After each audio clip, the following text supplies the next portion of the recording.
Hi అండి, నేను ఇప్పుడు గోధుమ రవ్వ ఉప్మా చేస్తాను. దాంట్లో కావాల్సిన ఉల్లిపాయలు, టమాటాలు, కరివేపాకు. ఇప్పుడు తాలింపు వేస్తా. ఇదిగోండి, నూనె వేసా, తాలింపు గింజలు వేసా, కొంచెం జీలకర్ర వేసా, టమాటాలు అన్నీ వేసారు. కొంచెం పసుపు వేస్తున్నాను, ఒక్కరే కాదు. ఎందుకు టిఫిన్ చేస్తున్నా ఆగాలి. వేసా 5 ఉల్లిపాయలు వేగిన తర్వాత నేను ఈసారి గోధుమ రవ్వ ఉప్మాలో కొంచెం అల్లం పేస్ట్ చేస్తాను. కొత్తగా ట్రై చేస్తాను. కొంచెం ఉప్పు వేస్తాను అంటే డబ్బులు కావాలంటే ఇదిగో కొంచెం సాల్ట్ ఇస్తా.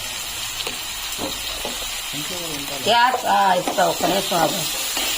ఉప్పు కూడా వేసా ఫ్రెండ్స్. ఒక చేత ఫోన్, ఒక చేత ఇది డిస్టర్బెన్స్ అయిపోతున్నాయి. ఏగుతుంటే తుమ్ములు కూడా వస్తున్నాయి ఫ్రెండ్స్. వాటర్ బాటిల్ నేను అన్ని సుమారు తీసుకొచ్చుకుంటాను. ఇసుక మరుగుతున్నాను. ఇదిగో రవ్వ వేస్తున్నాను. ఇప్పుడు ఉప్మా రెడీ అయిపోయింది.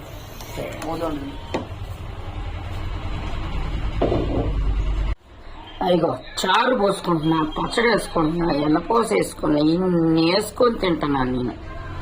ఉప్మా రెడీ అయిపోయి ఎట్టుందో టేస్ట్ చూద్దాం. బాగుంది.